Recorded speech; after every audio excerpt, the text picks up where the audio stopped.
Welcome back to another DJ Chit Chat. I am Basil Barrington. So today we're going to just talk about some items I bought and also just the very new Native Instruments Z1 MK2 and try to compare that with the Reloop Mixtour Pro. And also I've been playing around with PreSonus Studio One 7 and also Logic Pro 11, going back and forth, Again, I've been putting some projects together, so I've been using Studio One for a really long time, had 6 for a minute, got a new laptop, took it off, had Logic Pro on. My muscle memory with the workflow of PreSonus Studio One was still there, so I was like, let me try this new 7, and 7 is full featured, has stem separation now, everything, right? So that's pretty cool.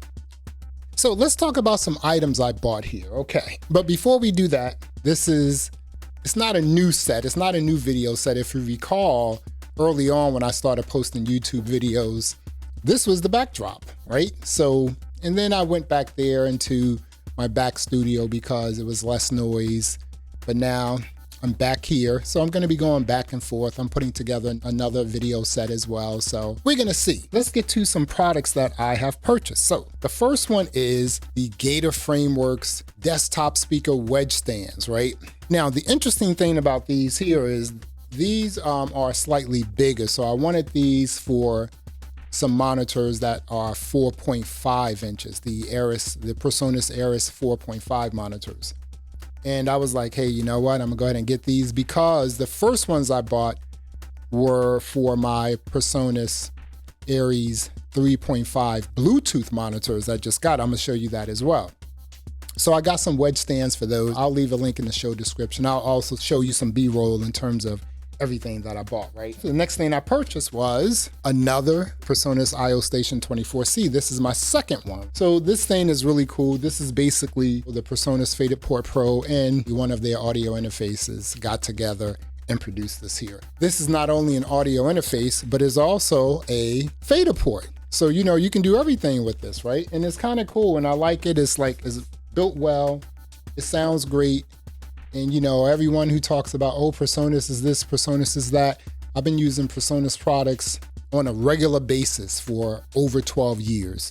No problems. I'm talking about, studio monitors, their DAW, some of their other third-party softwares, audio interfaces, everything, right? I've had no problems with any product I've ever had or I've ever bought that is PreSonus, none at all. So this is the other thing I purchased here. I don't know if you can see this here, but these are the PreSonus Aries 3.5 desktop monitors. The 4.5s are also desktop monitors. They are considered the best desktop monitors around.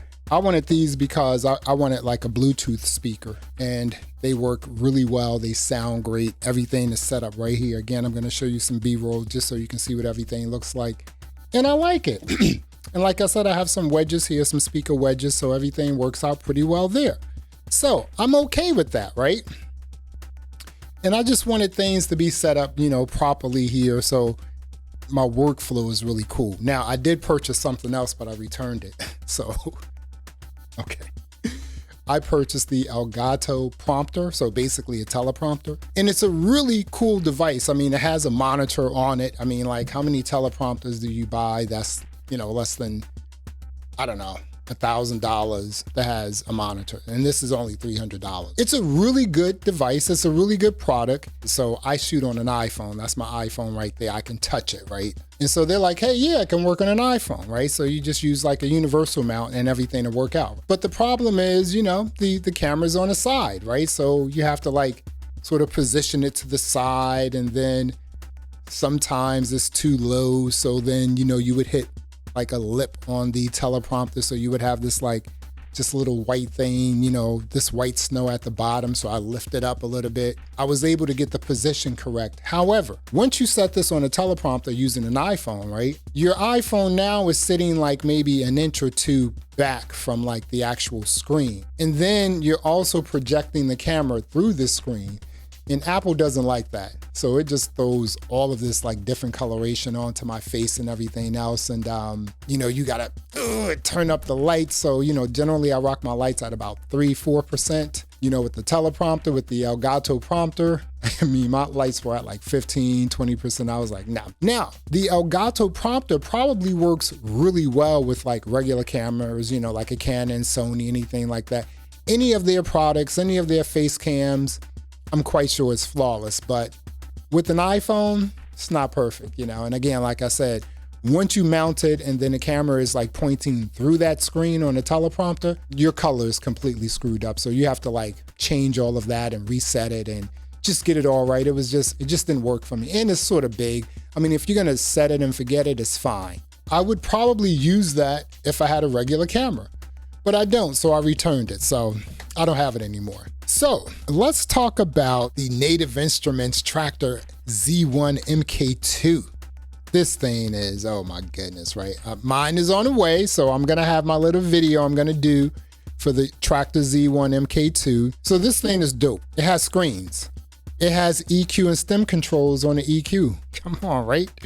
And this is just one button, right? It has mixer effects on the controls. It has, you know, VU meters, you know, so there's some other devices as well, right? It has a really cool line faders and everything else. And then of course it has the light-based system letting you know when tracks are about to end or yada, yada, yada. You can turn that feature off, right? This is pretty cool, right? I hope it works really well with the Traktor iPad app. Again, if you recall my last video I did, I was talking about this device right here, the Reloop Mixtour Pro.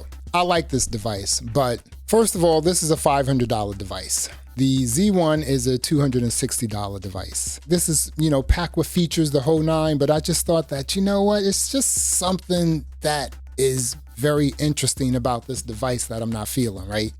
I don't know if it was the workflow, too many layers, the way it felt, the build quality. I don't know, it's just, I get that way with like, you know, Reloop products where I'll get a product, I'll review it, it's really dope, I really like it, but I then think it's too expensive and then I return it, you know, so. But this joint right here, the Z1, the Traktor Z1, then we know what's coming next because they already released the X1 MK2, so that also has a light-based system on it as well. Now they have the Z1, which also has a, you know, light-based system on it as well. So now we just need the F1 with the light-based system. So we need that. I mean, why are we waiting for the F1? We know what's coming next. But the Z1 MK2, I am feeling this thing. I can't wait to like, you know, plug it up, you know, rock it with like the Traktor iPad app and just see what's going on. But again, if you just look at this one here, if you're a Traktor user, this is it, right? The Reloop, I just thought it was, first of all, it's just too much money. This should have been a $300 device. Period. You know, it's almost like the Mixon Pro. That was a $1,200 DJ controller. Yes, it was 4 decks. You're getting a lot, the whole nine, yada, yada, yada. Had an iPad slot, the whole nine, right? But it was $1,200, you know? And I'm just like, no, I'm not paying $1,200 for that. That should have been $800. This should be $300. This is $260. It's $260. So anyway, like I said, I've been messing around with Studio One 7. You know, Studio One is I think that's the best DAW out here, for real.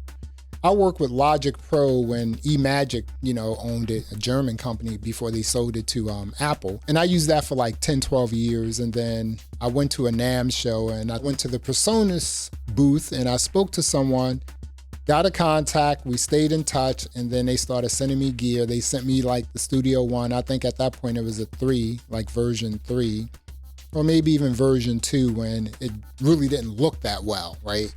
It functioned well, but it didn't look well. But if you look at all the version updates from 1 all the way up to 7, PreSonus just made this joint better.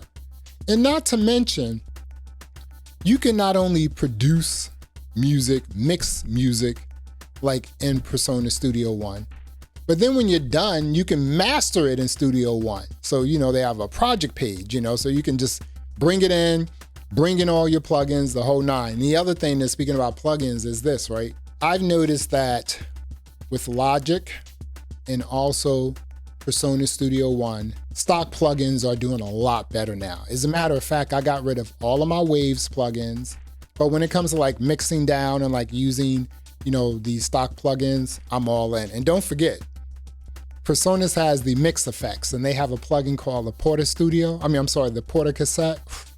That just adds like tape saturation to whatever you do.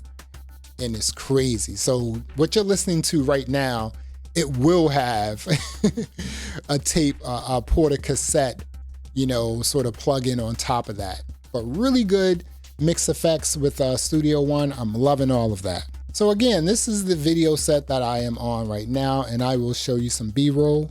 Until next time, peace.